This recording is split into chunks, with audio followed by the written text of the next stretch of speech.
Israel is strengthening its northern and southern borders, deploying at least 22 battalions of troops to protect the country from growing tension with Egypt and the ongoing conflict in Syria. Israeli generals say they're on alert from the threat of terror attacks ahead of Egyptian presidential elections as well as Syrian turmoil. Let's get the latest now and join RT's Paula Slier, who's live in Tel Aviv for us. Paula, good to see you. By no doubt, this is a massive military mobilization. It would seem that Israel is taking these threats very seriously. Well, it certainly is a massive mobilization. What we're hearing from the Israeli army is that they've given the approval for the call-up of 22 reserve battalions. Many of these are soldiers who've already completed their annual reserve duty. What commanders are saying is that these troops are needed to deal with security threats that are coming from Israel's borders with Egypt and Syria, and also because of the growing instability in those countries. Now, we're hearing from Egyptian sources today, Wednesday, also that the situation in the Sinai Desert, which borders Israel, is becoming unmanageable. Since the ouster of the former Egyptian president, Hosni Mubarak, Sinai police have been attacked more than 50 times by local Palestinian jihadist groups, as well as a local branch of Al-Qaeda that is operating in the Sinai Peninsula. In a separate development, there have been dozens of people who've been killed and several more who have been injured in front of the Defense Ministry in Cairo earlier today, Wednesday.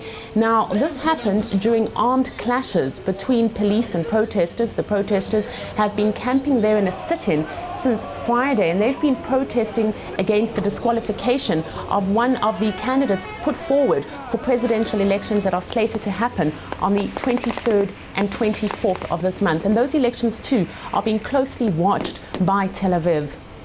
All right, Paula, just for a moment, let's get back to these security actions Israel's taking. The deployment of 22 battalions of troops to protect the country. Also, Israel, as some might say, basically boxing itself in from both sides. A wall being put up at the border with Lebanon, fortifications on its frontiers with Egypt and the Palestinians. Is this an effective strategy, and are you buying it as just protection regionally speaking? Well, what we're seeing is this week Israel beginning to build a 7-meter high concrete wall along its border with Lebanon. And this, according to Israeli sources, is to stop firing from Lebanon into northern Israel. We're being told that the wall will take several weeks to finish. Until now, there has been an electrified fence along the Israeli-Lebanese border. But it comes on the back of another security barrier wall that Israel is building in the south of the country along its border with Egypt's Sinai. Now, here too, Israeli sources are saying that this is to stop security alerts and also to prevent smuggling into Israel. But then there's a third wall, and this is the very much controversial wall that meanders through the Palestinian West Bank. And it's controversial because very often it is being built on private Palestinian land, and it also divides many Palestinian cities. Israel says that this wall is necessary particularly to prevent suicide bombings, but on the other hand, the international community says it violates international law.